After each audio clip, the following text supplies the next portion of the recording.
just kind of prices I have in my mind.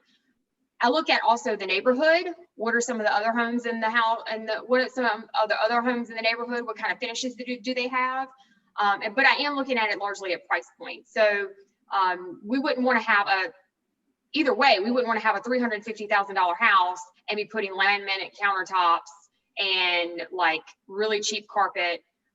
So you want to think about the level of finishes that you have when you're sitting down to estimate what your rehab costs are going to be, because your different level of finishes can really make a difference.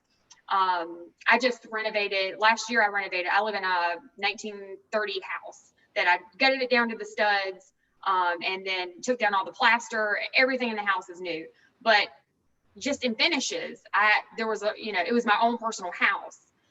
So there was a lot of more details that you did because it's a little bit nicer. So those details can really make a difference. And it also makes a big difference for buyers when you get ready to sell the house. If you have cheap finishes in a higher end home, then people are going to say, oh, this is cheap, and it's not going to sell as quickly. So you always want to think about what type of and what level of finishes are you going to be putting in as you're thinking about.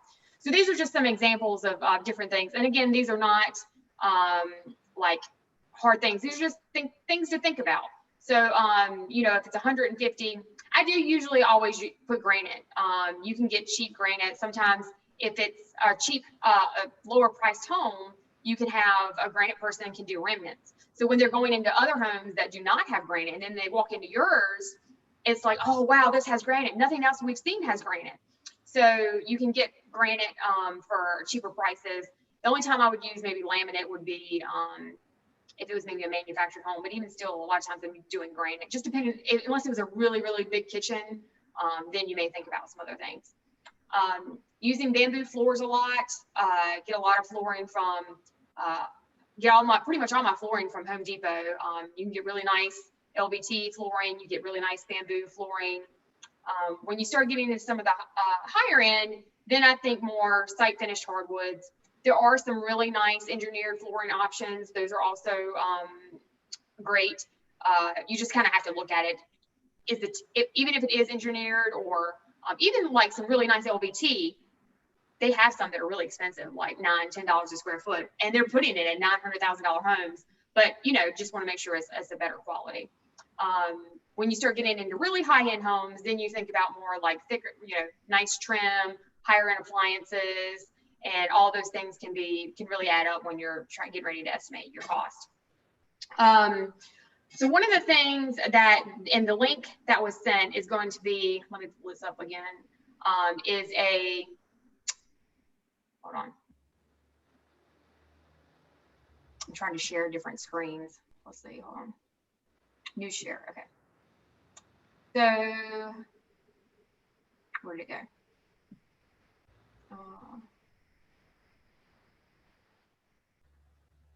Oh wait, it's not where I can see it. Hold on. So how does that pull up? I'm not sure how this looks on the other end. How does that pull? Can you see just this screen? My PowerPoint went away, correct? Or can you see both? Yeah, we just see the worksheet. Okay, and PowerPoint went away. Okay, yes. I got you. Okay. Okay, so let me go back to one quick. Sorry, hold on. I'm sorry about that. Hold on. Okay. Can I pull it up directly from the link? I have too many screens.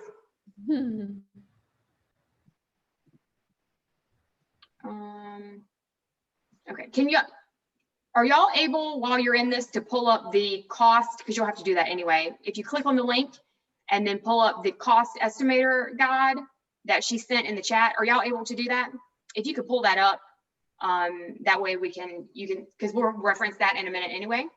For some reason, I can't share that on my screen. It's not allowing me to pull that up. But if you could pull it up in the chat. Yeah, I have it up in a browser. Is there any chance you'd share the spreadsheet out? Yeah, so the spreadsheet, did the spreadsheet just go, that just went away, didn't it? Now it's just my PowerPoint. No, I can see your spreadsheet. That's all I can see. Oh, so then now the PowerPoint went away? Yeah, just seeing your spreadsheet.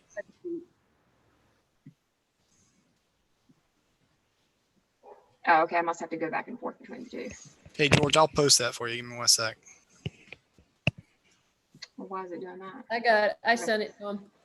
Okay. Can you see my PowerPoint now? Yes. Yes. Okay. Okay. So if we're looking at, so we'll go through these and then we'll come back to some of the other stuff. So if you look at the cost estimator, if you're able to pull that up, that is kind of like a starting point when you're first learning how to estimate repairs. When I first started this, that was the biggest thing. I didn't have any idea what anything cost. I would just rack my brain. So, and I didn't have a sheet like this. This is something that Pillar to Post, they're an inspection company. They list this and it's pretty accurate. I mean, some of these things, they give a range, and a lot of what some of these are, what I'm paying is within that range. Now, this isn't going to be an absolute 100% every time, but I think this is a good start. Yes. So is that materials and labor? Yes, this will be materials and labor. Roger that. Thank you. Yeah. Yeah. So, and then once you've done several of these, especially if you stay in like a certain price range size house, like once you've done one or two, or maybe three or four, depending on the situation, you kind of get an idea. Like there's a lot of times, except if I have really good pictures, I don't even have to go to the house. I mean, I still go because you want to make sure there's no foundation cracks. If there's a crawl space and there's no pictures of the crawl space, there's not water in the crawl space, to look for things like that. But I can figure out and have a really good idea of what a rehab's going to cost, because a kitchen is a kitchen is a kitchen. You know exactly what's going to go into that and what's involved, and you have a good idea. So after you've done a couple of these, you know kind of what to expect. But this is a good starting guide until that. Another good way is, if you have your own personal home and you're doing work in your personal home, talk with the contractor, really look in detail and see what they quoted. I would always say, always get quotes too. Once you do have a home that you're going to work on, get quotes from different contractors, because it can vary. There are some contractors, if they are really busy and they don't really have time to work people in, they'll price it really high, because it's like, hey, if they're going to pay me this, then I'll go do it. But if I'm kind of busy, then, I don't really have the time to do it. So, always get prices. It can make a big difference. I've gotten quotes. I have people that I know that can install a brand new HVAC unit for, say, $5,200. But then if you call some of the larger companies in the area, they're going to charge $8,000. And that's a huge difference. And it's the same, you're getting the same thing. So I would always say, get quotes, shop around, talk to people, get referrals. But this would be an example of kind of a standard home. This was about 1,100 square feet, 3 bedrooms, 1.5 baths. So with this one, painted the brick, put in new kitchen cabinets. Kitchen cabinets came from Home Depot. Appliances came from Sears. All the lights and faucets, all of that comes from Home Depot. Then this one has the bamboo floors, all that, again, bamboo floors from Home Depot. The vanity, Home Depot, everything's coming from Home Depot. A vanity like this is like $250. The bamboo floors are about $2.30 a square foot. Kitchen cabinets for a kitchen this size are about $2,500, and then granite for a kitchen this size is about $1,800. And then again, using carpet, the carpet runs about, I think, 75 cents, 80 cents a square foot, and then labor, padding, that kind of thing. Where'd you get your on the kitchen? Where'd you get your granite from? I have a granite installer that I've been using for years.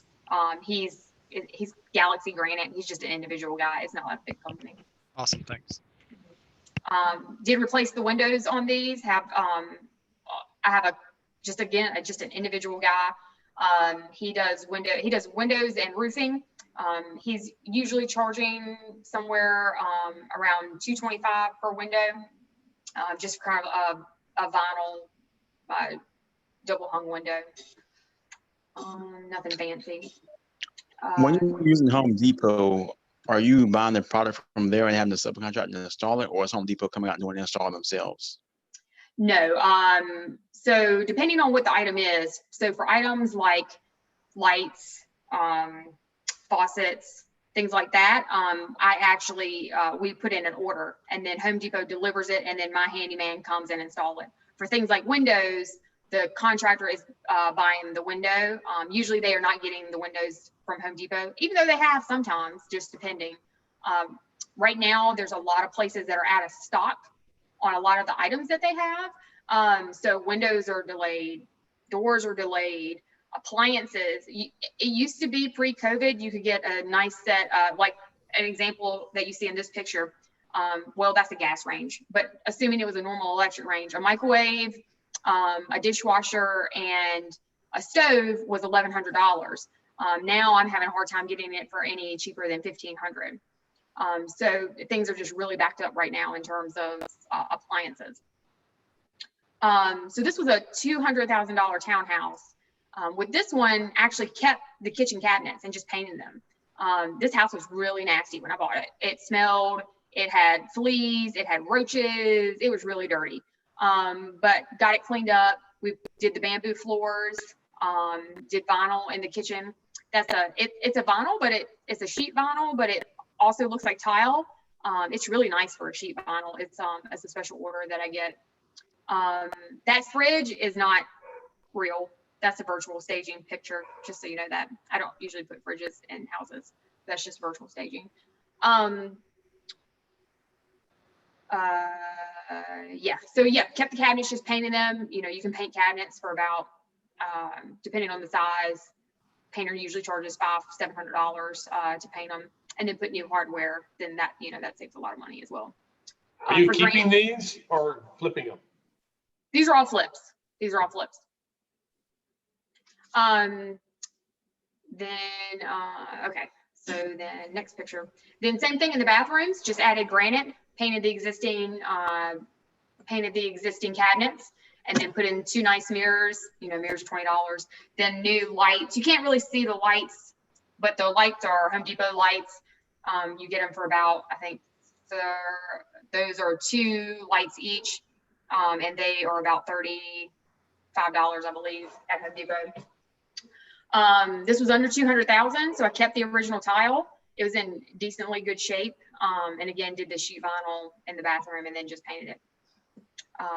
You know, a lot. So one thing that I have found is sometimes it's cheaper, depending on when you have these really big 2 vanities. Sometimes it's cheaper to actually replace the vanity than it is to put the granite on, because the granite for something this size is like $700 or $800, where you can get a new vanity for that.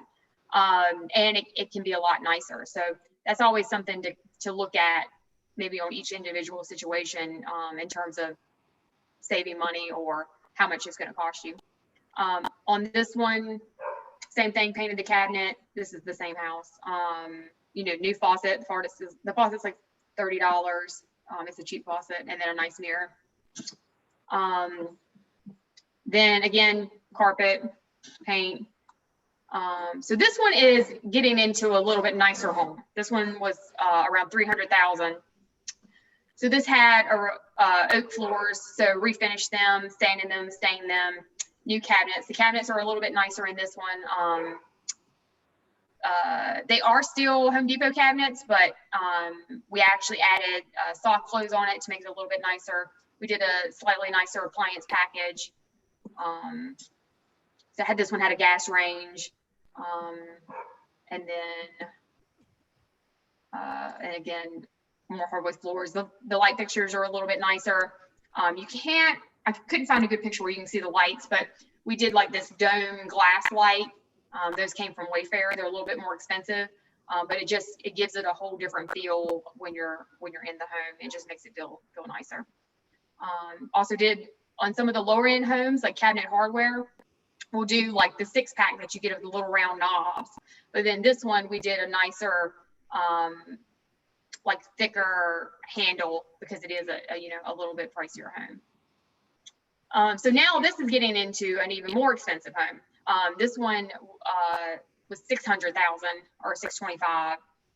So then we did a little bit more. So we did like an accent wall in the office, nicer lights, again, site finished hardwood floors. We did shiplap above the fireplace with a nice surround with tile around the fireplace. In the kitchen, we actually did, we did a nicer gas range, nicer appliance package. We went even nicer with the kitchen cabinets. soft close. So the difference in cabinet prices, so cabinets, these cabinets were around, I believe $6,000. And then this was an actual hood. Again, it's a $600,000 house. So this hood was like $1,000. And then we did marble countertops. Marble is really pretty. Some people like it, some people don't like it. It can be, the durability of it is a little bit different, but you know, so then we also did nicer handles. In the bathroom, we did, oh, let me go back. In the bathroom, we did like a double herringbone with the tile, just to add a little extra to it. Did shiplap on the back wall, a little bit of a modern farmhouse type feel. Even though the last month when we were doing staging, she said that's going out, but just to give it a little bit more accent and more detail. Again, nicer, higher end finishes, higher end. You know, when you start getting into higher end homes, faucets like this are more like $75, $80 a faucet, where the cheaper ones are $30 a faucet, or you know, they can be $100 a faucet. Question. Yes. Quick question on some of the decorating that you're doing here. So like the shiplap, you know, it's been around for a few years, and I think you mentioned it's going out. How do you stay on top of what's in and what's going out and what's coming in? Is it like parade of homes, or for me, do you have a professional decorator? I know you're a realtor, so. Yeah, for me, it's Pinterest. This isn't a good answer for the general person, but for me personally, like, it's just a feeling. Like, you know, I kind of see what's out there. I would say for anyone else, you know, do look at Pinterest.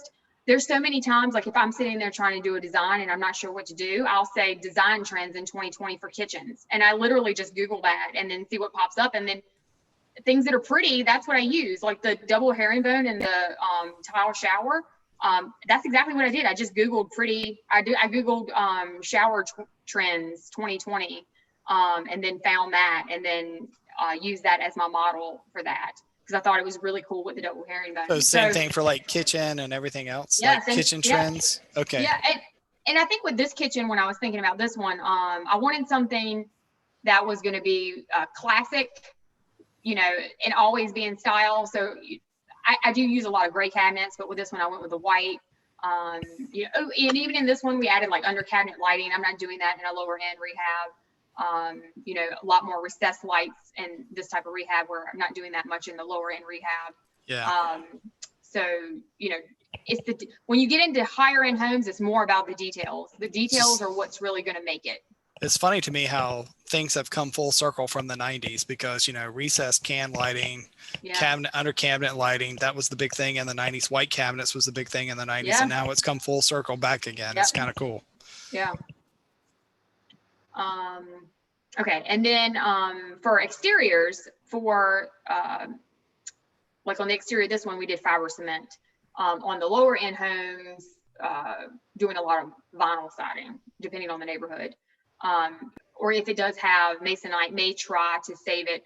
Look at the cost on that. So, a lot of times if there's a lot of, if the home, because there's so much masonite siding in this area. So if the home has a lot of masonite, rot, if there's a lot of rot on the siding, then it's typically somewhere around $2,500 to replace it. And then you have to paint it. So then by the time you paint it, you're paying $2,500 to $3,000 at a minimum to paint it. Now you're at $5,000. So depending on the size of the house, you may have been able to wrap that same house in vinyl siding. And then you don't have to worry about all the issues that come up on a home inspection with this trim didn't get fixed when they replaced it. This piece of siding didn't get fixed when they replaced it. And that can really just, it drives you crazy just trying to go back and fix all of that, because they always miss it. It never gets done. So it's like, if you can wrap it in vinyl and it's going to cost the same thing, then sometimes that is the easiest way to go. Question, did you say it was $2,500 for just one section of the exterior for the siding? Not one section. Usually, I would say a lot of times when I have a home with a lot of rot, on average, I'm spending about $2,500 just in masonite board repair.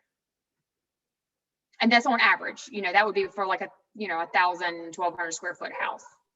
Because usually the chimney is the first section to go. All the bottom boards usually go. You usually have rot around the bottom of the door, around decks. And so by the time you do all that repair, it usually is on average around $2,500, give or take. Okay, thank you. Okay, so let's see. I was hoping that this would share differently. So is there a way so you can just see my screen, not the individual item? Yeah. How do I do that? So go down to the green up arrow. You'll see share screen. I can't do it for you, but so click on that. I wish you could. I used to be a Cisco guy, so sorry. Yeah, no. Hold on. And Zoom are former WebEx guys. So share screen, and then you'll have a choice of screens. So what you need to figure out is which screen is your main screen, like that'll be screen 1, and which is your redundant screen, that'll be screen 2. So just figure out which screen you want to share, and then just share the whole screen. Screen 1 is usually at the top. Okay, hold on. So now it won't even get past. I'm usually not technologically challenged until I'm running a meeting, and then it's like I lose all my ability to think. Now it's not even giving me the option. Oh wait, there it is. Okay. So go to new share, and then when I go to new share, it just said maybe advanced. Portion of screen? Would that be it? You might So need to just stop cancel sharing it. first. Stop sharing, just stop sharing and click on that share screen green button with the up arrow like he said. Oh, okay. And then advanced sharing? No, you don't have to go to advanced. You're going to just see a bunch of screens and just select the title that says screen 1 or Oh, yep, that would be really easy and simple, wouldn't it? Let's see, hold on. there we go. Can you see my screen? You see Zoom? Yeah. Okay, there we go. All right, perfect. Okay, so the next thing we're going to do is go through a case study.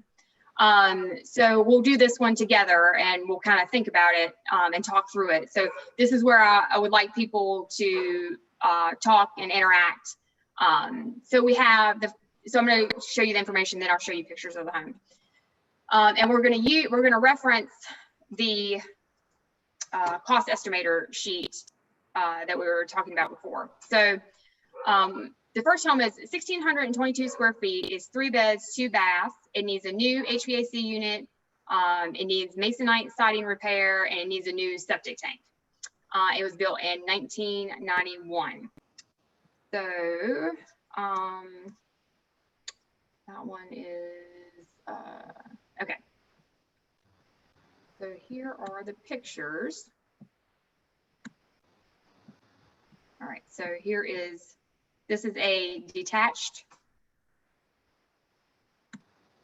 garage. So it's got a lot of damage down at the bottom, damage at the trim. And it is a 2-car garage. You can't necessarily see that in that picture. It's got masonite siding. There's a lot of damage like around the door. It does need a new roof. The roof is at the end of its life. With this one, even though it's masonite siding, it's in decent shape. So there's a little bit of rot down here by the deck and around the door. There's a little bit of rot on the front, and then a couple of pieces on the side. It's not overly bad. They had already replaced a lot of the siding on the chimney, but they didn't replace up at this section. They are the original wood windows. That's always something to look at and think about. This is the detached garage roof. So this roof had been recently replaced where the main house had not been. The siding also looked decent. Even though it looks very dirty, the siding actually looked to be in decent condition, except maybe some trim boards that had some rot. And then, so at this house, they had decided that they wanted to add a pool, but they weren't going to put the pool in. We're just going to dig a hole so we can go swimming in the hole. Quick, how do you determine if how would you know if it's a rot or if it's just dirt on the On the side? siding? With masonite, it's pretty obvious. Yes, It'll so- swell. Yeah. Yeah. So, have you ever bought cheap furniture from Walmart? And if you ever get it wet, it swells up. So that's what this looks like when it's damaged. A lot of times you can also look, the first places where it swells are around the nail holes, because what happens over time is the caulk comes undone, so water can get underneath and then it swells. When you touch it, it feels like it's going to fall apart in your hands. If you touch it and it feels solid, then it's okay. But if it's falling apart in your hands, then you know it needs to be replaced. Or if it looks really swollen and it's like soft at the touch. Is there also any like rule of thumb with the nails to determine if it needs replacement on the siding? So you're really just looking at, you know, because it's not necessarily the nail, but it's at the nail entry points. Is it swollen around those areas? Is it soft? I think then that's he's how you asking. I think he's asking if there's concern that the nails are rusted through. So, back when I framed houses when I was growing up, and I did a lot of boxing and siding work as well. So, basically, back in the day, these were galvanized nails, so the odds of them being rusted through is pretty slim. It's not to say they couldn't be, but it's not likely. Really and truly, the issue with masonite was it was glorified cardboard. And so what Stephanie's telling you is pretty spot on. It's usually going to be the siding itself that's bad, not the nails. Oh, okay. Yeah, I was just asking if, based off of the nails, if you could tell if the siding is damaged. You can't really tell it. Swelling's the can tell. biggest symptom. I mean, that's Yeah. because just like it. So think about a cardboard box that gets wet. Masonite does the exact same thing. I mean, there were massive class action lawsuits around Masonite and a couple of the other companies that made the similar product. And so, yeah, it swells up just like a cardboard box that gets wet. Got it. I think I'm just going to use that. Thank you. Okay. So on this one, the yard also really needed to be cleaned up. It was kind of, you know, just a big mess. A lot to clean out in the garage. Again, here's some more examples of the deck was in a lot of rotten wood on the deck. Pretty much the entire deck needed to be replaced. Yeah, just light. The cabinets themselves were in good condition. Solid wood, no rot with the cabinet really. Cabinets were in good condition. Quick question on the decks. When you replace the decks, do you go back with treated or do you go ahead and put something like Trex or something similar? Yeah, just treated. Roger that. Yeah, Trex is so expensive. Yeah, I know. I mean, even on the higher end ones, you know, that's kind of like that's a personal preference. I mean, that really runs up your costs. So we're just doing normal wood, nothing Sure. fancy. Okay. Except maybe a fancy handrail where you use some of the little like rods you can get and make it a little more Makes nicer, sense. but that's it. You know, fixing some trim. Again, cleaning up the yard. The yard was a mess. I want to go slower. Some of the pictures aren't coming through. That takes a minute for them to load. Oh, does it? Okay. Yeah. Okay. Sorry. Thanks for letting me know that. Then the deck, the wood actually looked in really good condition. So for this one, we basically just cleaned it, just power washed it. Another picture. A picture of the bathroom. Again, the cabinets themselves were in good condition. Some wallpaper. There is a shower here to the left. Again, that was in bad condition. Shower's in bad condition. Another picture of that. Then there was a big jetted tub. And then the toilet.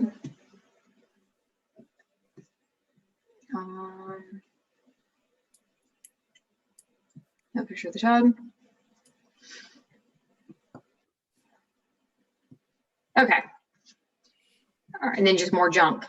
So this gives you an idea. So I have a spreadsheet that I use, And then with the spreadsheet, I just go through and then enter all of my items. This is honestly just a spreadsheet that a friend made for me, like not anything special. And electrical is misspelled on the left. Just ignore that.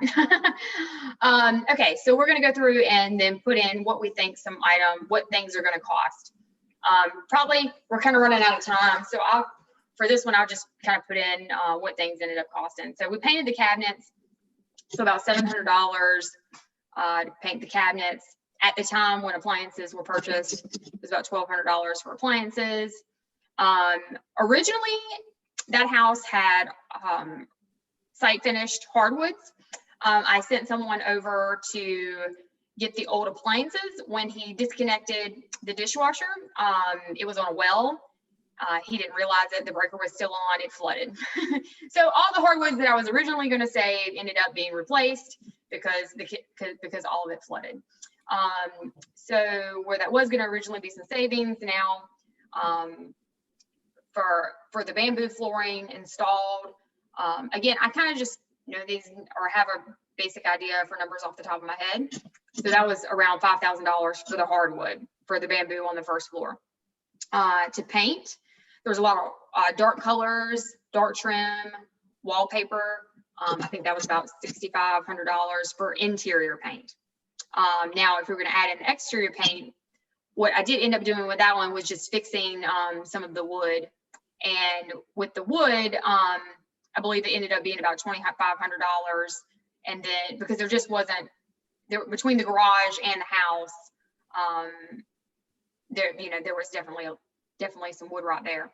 So between painting the exterior, which was about $2,500, and then also painting the interior was about $6,500. Now I'm at, what is that, 9,000? Is that right? 6, 7, 8, 9. Yeah, 9. And then carpet was around 2 because it was 3 bedrooms upstairs. We did end up putting in, we replaced that shower. So it's about $2,000 to replace that shower. $1,500 for the labor and the materials to do the tile for everything except the tile. And then I paid for the tile separately. So it's about $2,000 for labor and all the materials. Did end up having to get a shower door. Didn't do anything fancy, just did a basic frame door. And that was about $900 for a door. Did end up having to replace one of the HVAC units. For that one, that ended up being about $4,500. The granite on that one was about $1,500. And then the backsplash with tile and labor for the backsplash was about I think like $900. Then I kind of always lump in. So I have a bill that I get from my handyman, and then I get a bill then I have a separate bill for all the materials that I get from Home Depot for lights, faucets, like all my finishing materials, things that kind of I pick out. If they need more materials, in addition to that, things like connections for the plumbing, I'm not going to buy that. They'll get that. So I usually get about a $3,500 bill from the handyman by the time they do all the lights. And that's usually just a standard, the lights, the faucets, adjustments of any kind of doors, putting on door handles, cabinet hardware, doing all those things. I'm usually getting, usually there's, some type of trim or something they'll still have to do at the end. That's also including the backsplash. I'm usually getting a bill from them for about $2,500 to $3,500. So then I'm spending about $1,200 to $1,500 on lights and faucets and those kinds of things. So by the time it's all said and done, I have somewhere around $4,500 in handyman materials at the end. And then for the exterior, the garage had a new roof, but the main house needed a new roof. So that was about $5,500. Landscaping was expensive. That place was a mess. There was a big hole in the back. That landscaping was about $2,000. Had to do a new vapor barrier in the crawl space, so that was about $450. We kept all the original windows and doors. There was no cost there. The water heater was in good condition. So then by the time we got done, repairs were somewhere around like 40,000. We did actually end up having to put a new septic tank in, but that didn't come up until the very end. And the new septic tank was about 3,500. So this. So where do you include that on your spreadsheet, the septic? The septic, I would just, delete an item and then, yeah. I mean, again, this is just something that I personally use, and so then just add it in at the end. Gotcha. Okay. Because you always have things that pop up at the end. There have been a couple Sure. of times you've had to add septic tanks where you were not expecting that. How does that show up? I mean, does that show up from a home inspection? Does that Home show inspection. up? Okay. Yeah. When you have a septic tank, they're always getting a home inspection, or they're always having a septic inspection. So if there's any issues with the septic tank or drain field or anything like that, it'll always show up there. And so quick question on that one. So septic tank, right? Because this is Wake County. They're not uncommon. How do you end up finding out you have to replace the septic tank? I can understand having to pump it out, which is about $500, but how do you end up knowing you have to replace it? Yeah, there's usually a crack in it is usually what happens. And it's okay. leaking. And even with this one, so with this one, there was a tiny hairline crack. And you get to the end and then just different things happen at the end. With this one, if I would have found the crack in the beginning, I could have just maybe had a septic person repair it, but we got to the end and she just was adamant that she had to have a new tank. So we ended up, having to replace the tank. Okay. Got it. And that probably would have saved some money had we found that out up front, but didn't catch it until we got. But you didn't have to replace the whole leach field or any of that. No, just the septic tank. Okay. Because what would that be if you had to do that? Would that be like closer to $8,000? I'm thinking. Yeah. So, and it depends where it's at. Like Durham County, always watch out for Durham County. They have sand filter systems. Remember that, sand filter. Those can be an absolute mess. I have a house listed right now for someone else. They have been trying to get that sand filter permitted for 2 years. If there's no problems and everything is okay, then it can, even still, like I had one that there was no issues. All I had to do was go through the permitting process. The tank worked fine, the system worked fine, but it still took me about 4 months to get through the process with Durham County. I've had 2 other, again, not my personal homes, but homes that I had listed for other people. Both situations, one, it cost them $30,000 to get it fixed, because what happens is those sand filter systems were installed. There's a lot of red clay, and so the soils didn't perk. So back in the day, that's what they would use. And then now the state has mandated that they review those and maintain them and make sure that, not maintain them, but oversee them. All of a sudden you got really quiet. I got quiet? There we go. Now you're back. Oh, okay. Maybe my internet went out for a second. And then all of a sudden, then they spent $30,000. I have the one right now, they said, depending on how everything goes, it could cost up to 40. So if you find out that you have a sand filter system, really do your homework before you buy it, because it can be a mess. That sounds like getting the old oil drums removed. Yeah. Well, that's not, depending on the situation. I actually had one removed on property. And the ones that I've been personally involved in, they've had cost involved, but nothing too crazy. Somebody told me the other day that they knew someone that it was insane the amount of money that they were going to have to spend to have it remediated. I heard about a couple who were trying to do a rehab, and it took them I don't know, they were involved with the state for 3-4 years trying to get the inspections cleared, and they never could get it cleared. I'm kind of like, why don't you just leave it alone and leave it in the ground? Yeah. Just leave it. Yeah. So, okay. So we're kind of running out of time. It's 7 o'clock. So I guess we'll just go through the first one. Is there any questions that anyone has? Take some questions. Before you voted? Yes, I do have a question. Yeah. So when it comes to electricals, plumbing, and HVAC, how do you what's your rule of thumb if you have any to determine that they need replacement or fixing?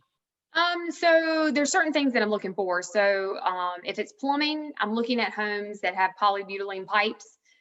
anything maybe in the probably late, maybe early 80s to early 90s. They had polybutylene pipes and they had the plastic fittings, not the copper fittings. When you run into that a lot of times may need to be replaced. So that's something to budget and think about. Again, just based on like a 1,200 square foot ranch, to repipe a house, you're looking at somewhere around $4,000 to $5,000 just for the piping, not for any kind of sheetrock repair. You may be able to get it a little bit cheaper, just depending on who you use, but that's kind of on average. For electrical, there haven't been many times where I've actually had to rewire an entire house. My personal house, I had to rewire that. It had some old knob and tube. And then I have one house right now where it had aluminum wiring.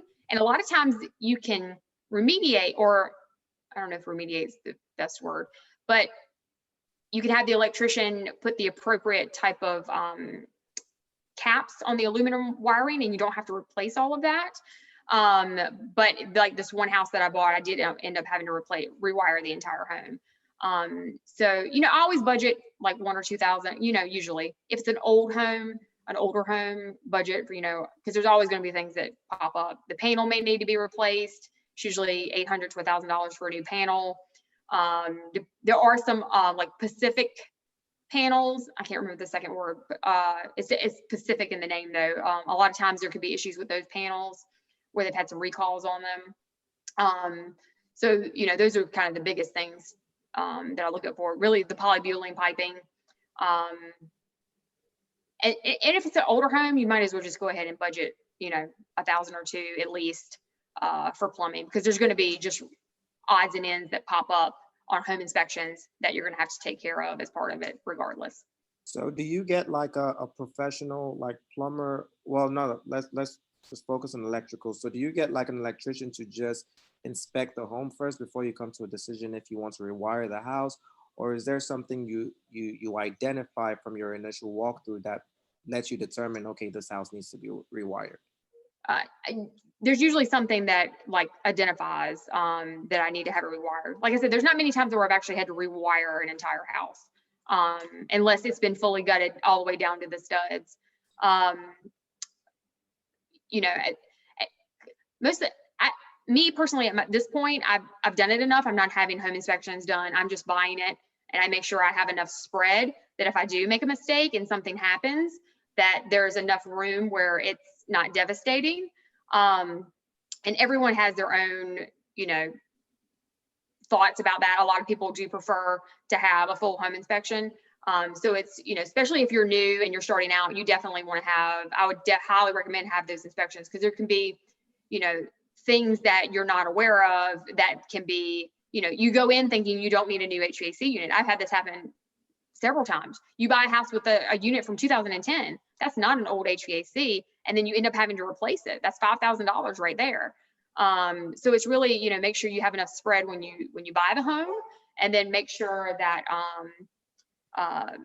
you know, and then if you're newer, you know, have it inspected and let someone give you some guidance on, you know, things to look for. Gotcha. My last question, and sorry if I'm asking all the questions. Yeah, no, feel free. When determining the replacement of an HVAC, do you just go based off of age? So I look a lot at the age, but I would not necessarily. So let's say you buy it and the HVAC is 15 years or older. I would put it in your budget to replace it, unless you've had someone actually service the unit and tell you that the unit's okay. I would budget to do it. Now, when it actually comes time to do it, you don't necessarily have to replace it. I'd have an HVAC contractor service it and let them look at it and tell you.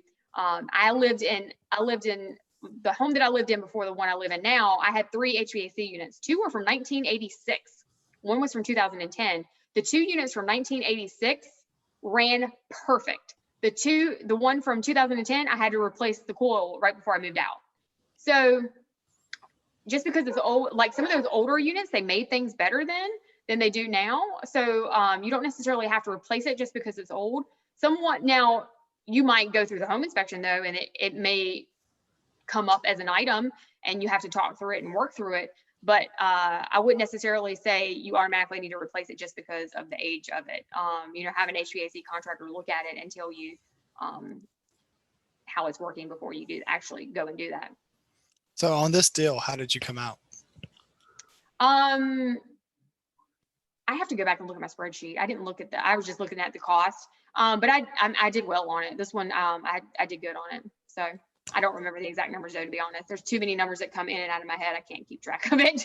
If we're being honest about it. Say it again. It shows a profit over 52,000 on the spreadsheet. This isn't those numbers. This says like 75 and like, those are just random numbers I had in there from something else.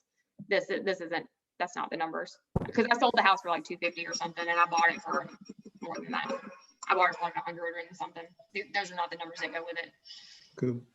So Stephanie, when it comes to septic systems, would you recommend, if you're going to flip a house, to get that inspected first? If you have the opportunity, I would. And if nothing else, pull up septic records. If you have, depending on the situation and how you're buying the home, try to get records, especially if you're buying in Durham's. Yes, please. Like, even if you don't, because in Durham, you actually have to request the septic records. So you have to email and it takes them about 24 hours. So if you're making an offer on a Saturday, you know, make sure you do it before you close, because at least you have that information. You can say, oh, I don't have a sand filter. And then you can close knowing that you don't have that and feel confident in it. But, you know, those with septic systems, that has been the biggest issue, is just running into sand filter system. Anything else that has been an issue with a septic is just replacing the tank, replacing the That tank. unique to Durham County? That's in my experience, that is unique to Durham County, Northern Durham County. And you're saying SAND, sand? Yes, like sand at Okay. the beach. Yeah. Roger that. Mm-hmm. Thank Are you. you a contractor or you be the contractor yourself and sub it out? So depending on the situation, if it's all cosmetic, I'm serving as just the contractor and I have subs that I work with. Now, it's something that needs to have permits. I'm having a GC pull a permit. And then for anything plumbing, electrical, using licensed people pulling permits as we need to. But I'm not a licensed GC. I use Lionel Finley. So, you know, using GCs where you need to. But houses that are getting gutted all the way down to the studs, pulling permits, using GC to pull permits, and then using subs. Stephanie, can you share who your insurance contact is? So I've used two different companies. I used to use hold on. REI Guard. Are they something different now? Who are they? REI. Are you talking NREIG? Yes, I used to use them, and then I've recently started using another company just because I got a little bit better rate. And his name is Mike Sturgis. But before I was using REIG. How do you spell the last name? Hold on.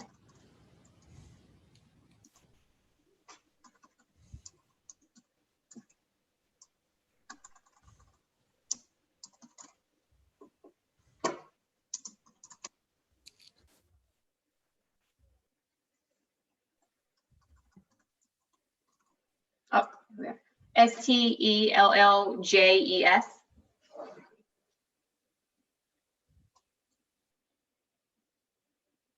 And is he an independent or does he work for like an insurance company? He works for an insurance company. Did you get this from a wholesaler or find it yourself? Deals, combination of both. So find deals on MLS through wholesalers. I'm not doing a lot of my own marketing and like sending out. I have done that in the past, but recently I'm not doing that. I'm just mainly MLS and wholesalers. Okay, maybe one more question and then we'll wrap up for this evening. Where did you get your appliances? And is that 3-piece or 4-piece for 1,200? That's 3 pieces. That's the dishwasher, microwave, and stove. And I can't get that right now in this moment because of COVID, because everyone is delayed and their supply chains are backlogged. But now it's more like 1,500, but hopefully that'll go back. what is it, what are they saying? Lumber costs are like 3 times what they were at one point, pre-COVID. Just everything, prices have gone up. Yeah, I was pricing some lumber recently, and from August to now, like an example would be a stud went up. No, not a stud. I'm sorry. Treated lumber. Mhm. A 2x4x10 went up from $8 to almost 15. Oh, wow, that's crazy. Yeah. Yeah. I mean, that's almost double. in Almost just 3 double, yeah. months. Yep. I have a question. How long did it take you to do that flip? That one took about 2.5 months. Is that the pretty much on average? How long it takes? On average, I would say, unless it's a gut down to the studs kind of thing, the full rehab is taking, well, from the time I buy it to the time I sell it is usually about 4 months. So the rehab's taking about 3 and then about a month to sell it, roughly. How many do And you what do would a you say- year on average? So I'm usually doing somewhere between 25 and 30, just roughly. And for a full gut, would you say about 6 months? Yeah. Well, about 6 months if you have everything planned and lined up and ready to go. So the house that I live in now was a full gut. Construction was 6 months, but it took me like 2 or 3 months to get plans, get permits pulled, get the floor plan designed. So then it took a little bit. It took probably about 2 or 3 months to do that, or probably because I also did it during Christmas, so it took about 2 months to do that. And then 6 months construction. Do you have anybody you recommend for lending for these projects? So there's local people in TREIA, like Adam Schneider. Who are the other vendors that are doing lending? Leslie, is there anybody else? Yeah.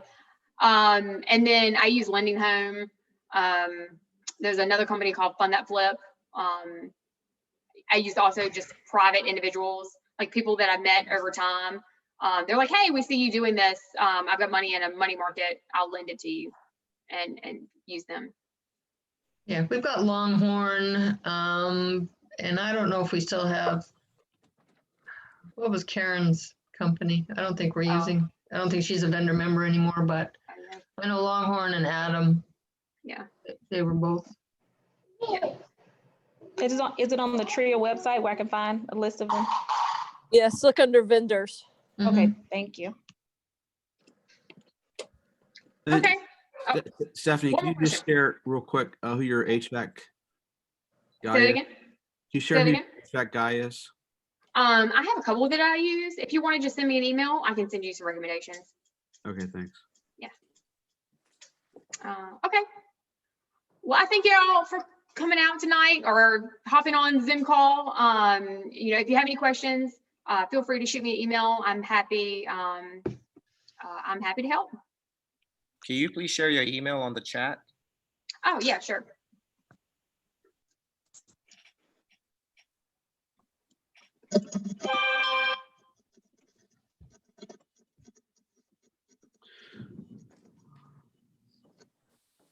All righty.